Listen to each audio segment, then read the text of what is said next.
नवल किशोर की ओर से आप सभी को सादर नमस्कार। पैट्रियोटिक एफर्ट्स में आप सभी का हार्दिक स्वागत एवं अभिनंदन है। पिछले वीडियो में हमने देखा कि वैजंतीपुर के असुर राज शंबर ने रावण को द्वंद्व युद्ध में हराकर उसके हाथ पैर बांधकर उसे अंधकूप में डलवा दिया। फिर वह मायावती पर ध्यान दिए बिना युद्ध के लिए निकल पड़ा।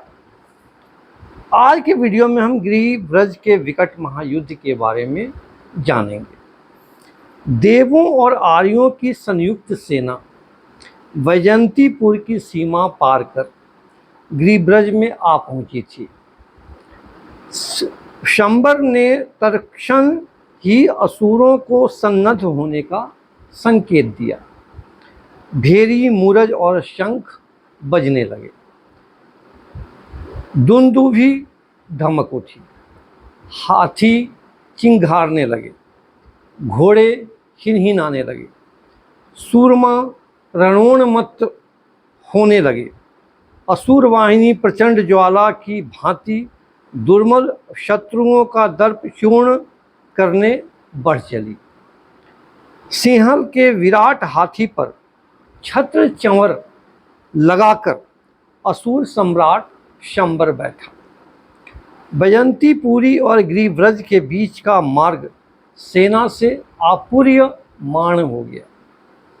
उसकी सेना में 10,000 रथ और 60,000 योद्धा असुर थे।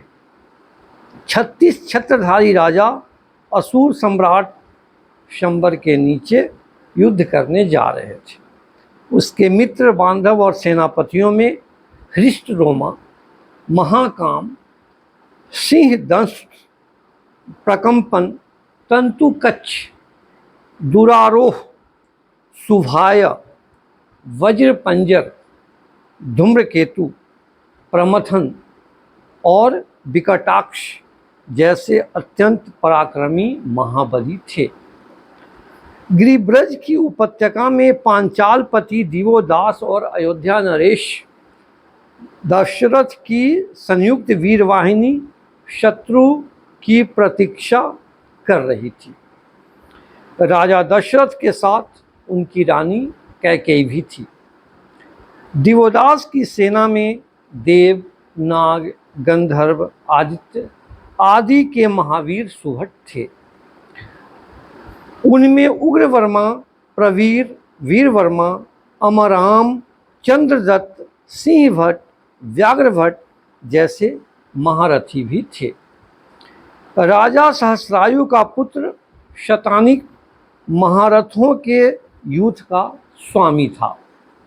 इनके अतिरिक्त महारथों के युष्पति, अतिरथों के युष्पति, पूर्ण रथों के युष्पति अनेक थे। इन सभी युष्पतियों के अधिपति राजा दशरथ थे।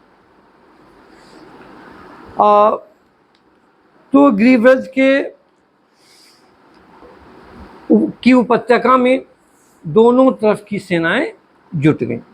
दोनों ही पक्षों के भट आमने सामने हो युद्ध करने के लिए मचलने लगे।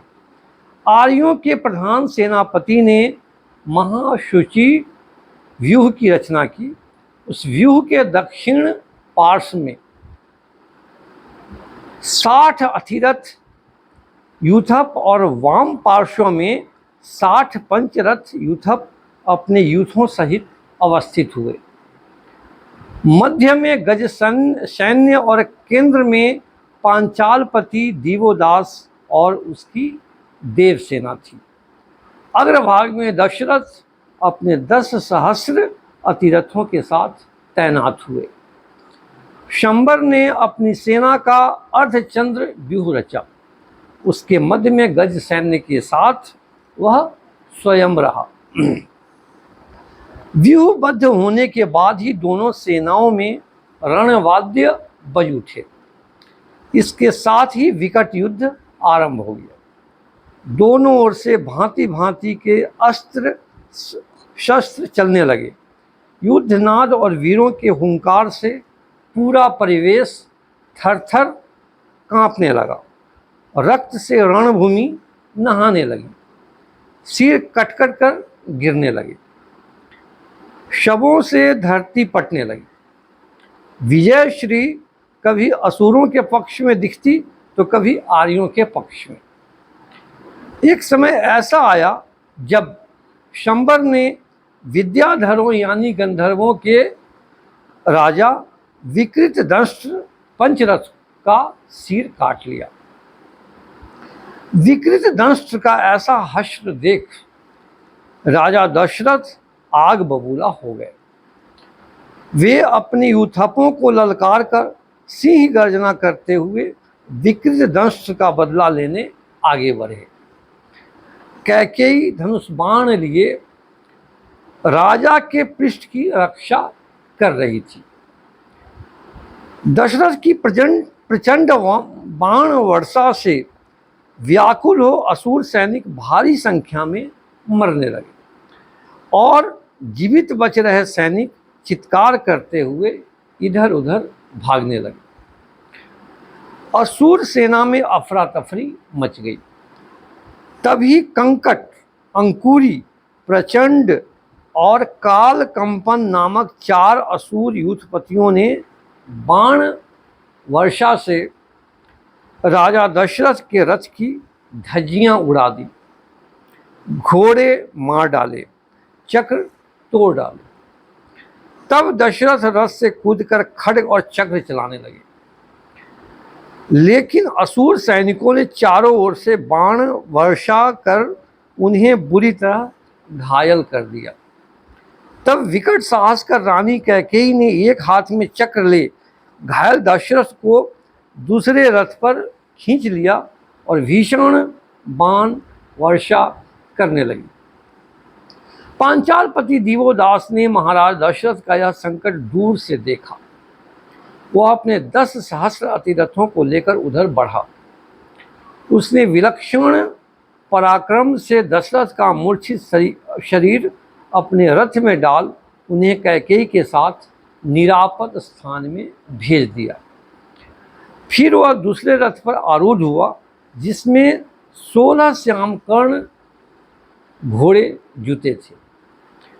अब उसने काल चक्र धनुष पर विकट महास्त्र चढ़ाकर असुर सेना पर प्रहार करना प्रारंभ किया। यह महास्त्र असुर युद्धपतियों को काट काट कर ढेर करने लगा। असुरों का ऐसा मर्दन देख शंबर अपने रथ को दिवोदास की ओर लेकर द्रुत गति से चला। अब दोनों महावीरों में ऐसा युद्ध छिड़ा कि समर भूमि में उपस्थित दोनों तरफ के शेष योद्धा स्तब्ध रह गए, ठिठक गए। सभी अपने अपने हाथ रोक दिवोदास और शंबर का युद्ध द्वंद्व देखने लगे। कुछ ही समय में दोनों के सारथी मार दिए गए। दोनों के रथ खंडित हो गए। रथों में जुते घोड़े भी मर गए। अब दोनों महावीर विरत हो खड्ग युद्ध करने लगे। दोनों ने इस प्रकार एक प्रहर तक प्रचंड युद्ध किया।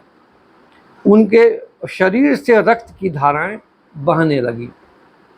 तभी संयोग या दुर्योगवश दिवोदास के खड्ग प्रहार से शंबर अपनी गर्दन को बचा नहीं पाया और उसका सिर कटकर भूमि पर गिर पड़ा।